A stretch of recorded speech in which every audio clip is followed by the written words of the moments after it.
let's start with this one here. I've prepped it just by covering the rope in a couple of layers of fabric, and I haven't even added stitching at this point. I mean, you can do, or you can do it later. It doesn't really make much difference. Now, as you can see, as it is, this would be too short to join. I wouldn't be able to fit my hand through there. So I can actually use a connector like this to add length and turn this into a bangle. And this may look really scruffy at this point, but as you can see with these other ones, once you add stitching to them, they get more structure and they get a bit stiffer. So don't be deterred or disheartened when things look like this at this stage.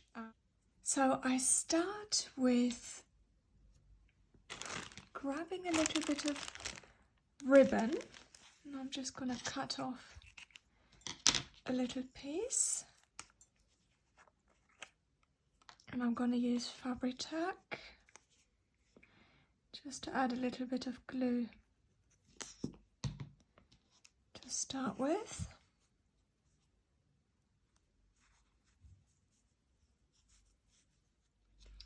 I've got needle and thread here, and the idea is that you start the stitches away from the end, going through the inner nylon cord, and you're anchoring the thread that way so that it can't sort of get pushed off easily.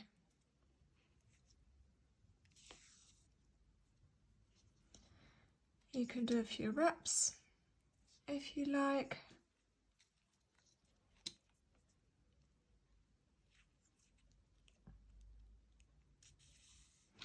Now, if you have a connector that has bigger holes, for example, if you're using a ring, you could put this through the ring and then wrap it again around the end and add more stitches, and that would be really quite secure.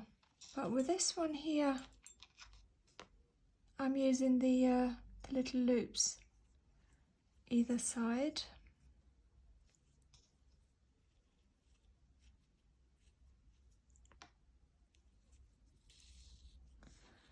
And I'm just really, without much thought, going through the hole just a few times from different directions.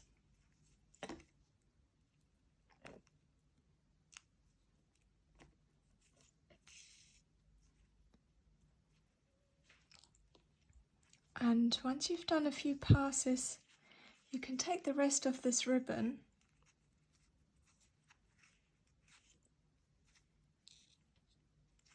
and wrap it around. We don't actually need that much. And I always like to just not cut straight because it adds to the organic sort of overall design. Just adding a tiny little bit of glue.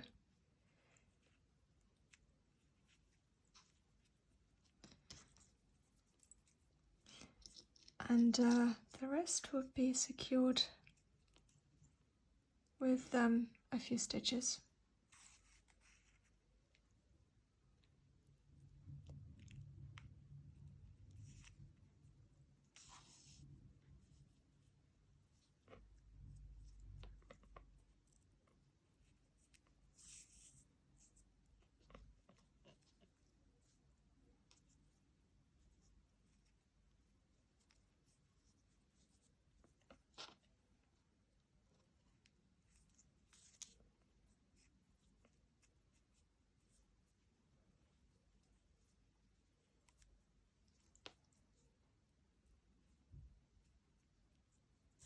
So because you started the thread all the way down here, away from the point of connection, you've got a good sort of maybe 2 centimeters where the thread is joined to the inner cord and the layers of fabric, and we've got this piece of ribbon here, so this is really quite secure in here. And yeah, you'll just do the other end,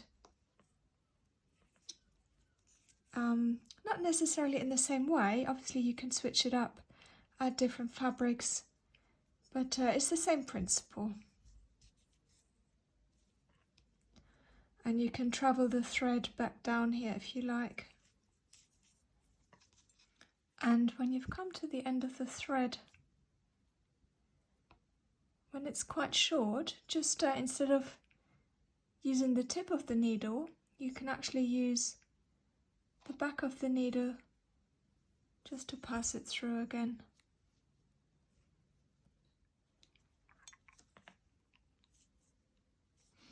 So you can add a couple of knots or split the thread and add a couple of knots this way. I just like using a variety, but also things that I repeat through a series of bracelets, because it adds a element of continuity really, and it makes them look related, so to speak, if that makes sense. I was just stitching along before joining the other end when I thought I might add a little support to this join here. It's just joining the two fabrics because it's a little bit floppy, this section. So I've got this piece of ribbon here that I'm going to put around it, and that will add some structure and a bit of support. And I'm going to add just a little drop of glue and place it over the join, and I think this will be the outside. So just think before you add any embellishments where they will end up. And I'll just add a few stitches and maybe some French knots to join these two pieces together.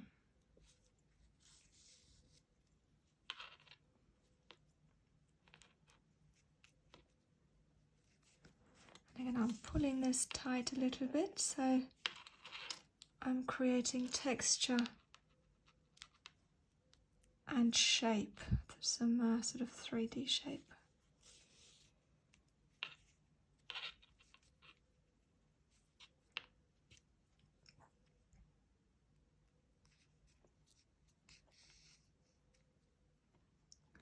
If you haven't done French knots before, take the thread in one hand and the needle in the other, and then wrap the thread around the needle and go close to where you came up. And if you hold this in place, you'll make sure that the knot will end up a nice shape.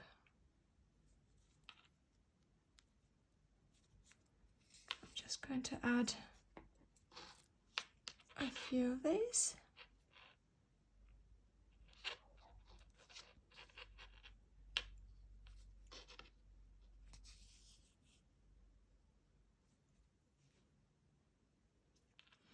And I'm going through the edge,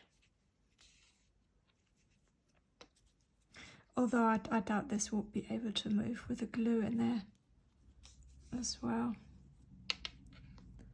And just carry on stitching.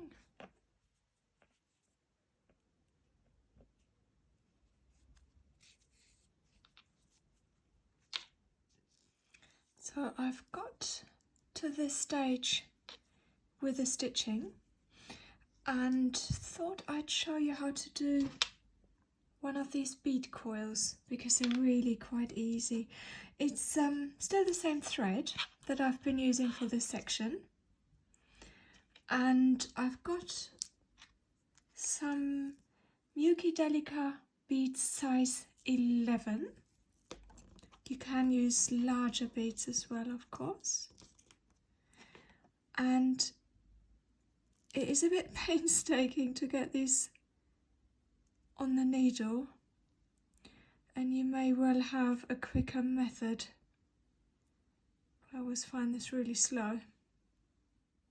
Okay, so I've threaded a row of beads and I'm just making sure there's no gaps,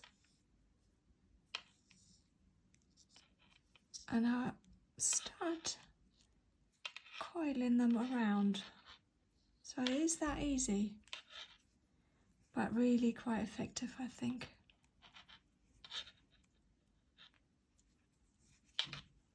And you can decide how many rows you'd like, how wide you want this to be, but I just want a little accent because this section was, you know, looking a little bit empty.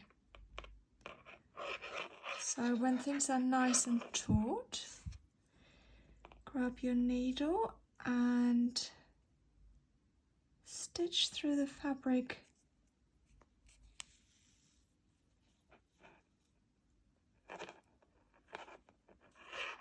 and just carry on stitching. I usually do a couple on the spot just to secure the thread in place. There is a little bit of glue that I'm just hitting, so you can either stitch deeper or move to the side, or just pick up the top layer. So there's usually a really easy way around that.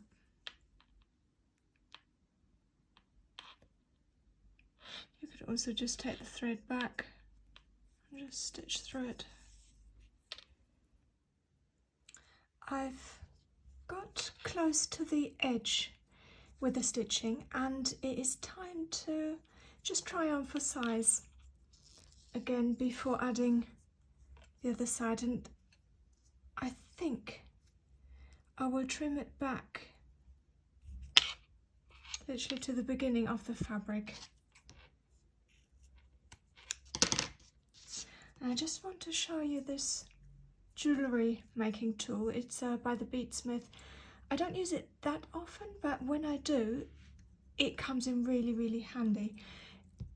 These are nylon, I don't know what part you call it, but they don't actually mark the metal, and they're really handy to shape, sort of connect us to the shape of the wrist and just to add a little curve, because when this is flat it doesn't sit as nice, and I'm just making sure I'm bending it the right way. So I want the curve to go that way, and I'm just, you can see this, press really slowly and carefully so that you're not sort of breaking or splitting the metal, because it would have been work hardened and you can't do that very often because it will just break. So what I'm doing is I am just checking this is the outside, sorry, this is the outside, and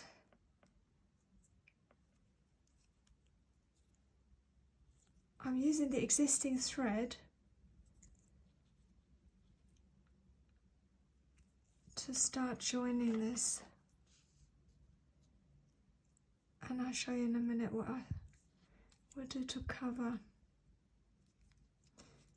this space. So I'm doing a few other stitches as well, a little bit deeper back into the cord just to make sure the cord, with a tug, the cord doesn't unravel, and you know, for the connection to go. So this is getting really short, but I might, yeah, I can do a couple more passes.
So what I thought I'd do is use some thread. This is linen thread that I took off when I tore a piece of linen, and I do keep all these threads. They're just so nice to add texture with.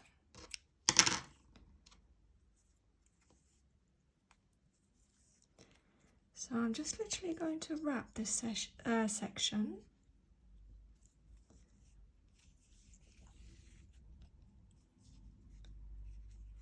I'm just going quite quickly without planning this too much.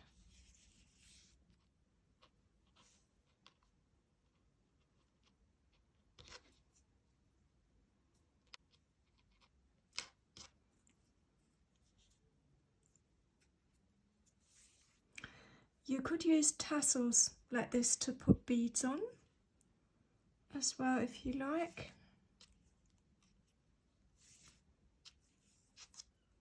Or you can just cover it back up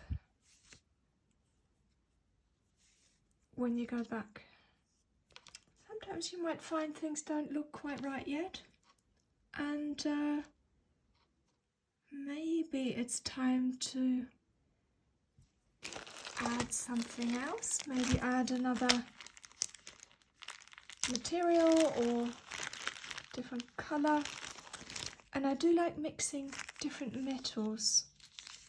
So I'm going to add a little charm on here.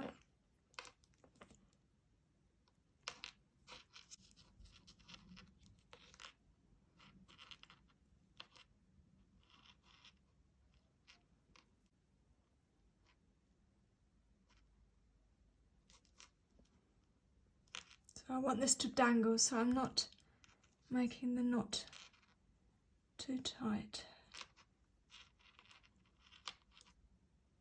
So the second or third knot then can be a bit tighter. Obviously you want to secure it, but it does have a little bit of space to move.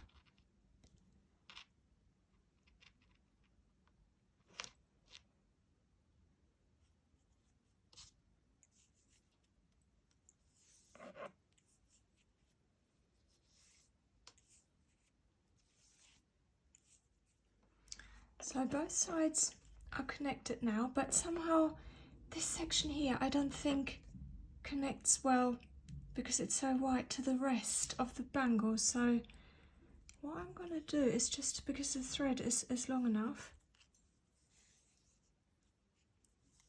is to wind it around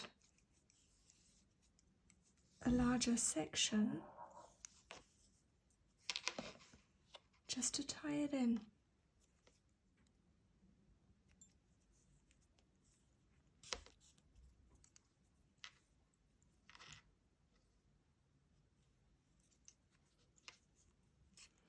And you can just tie off like this as an alternative.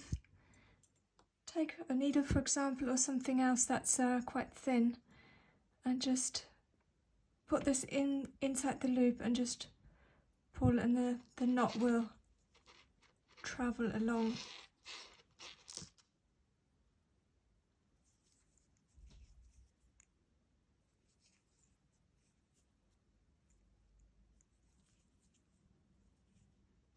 I think I'll leave it as it is at the moment. I may well come back to it. I do this sometimes, and after I've looked at it for a few days, and you know, maybe some other ideas might come to your mind, and you can always go back and add to it.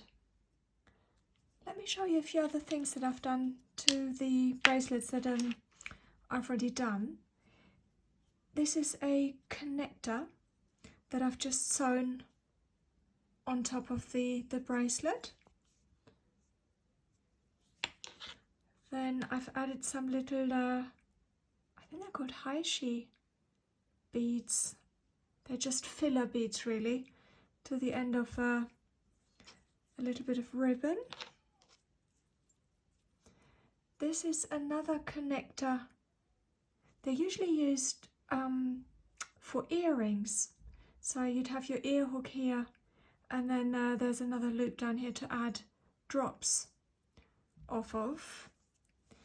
And I used a connector ring to turn the strip into a round and tied off the ribbon. And there are some stitches underneath that I've covered.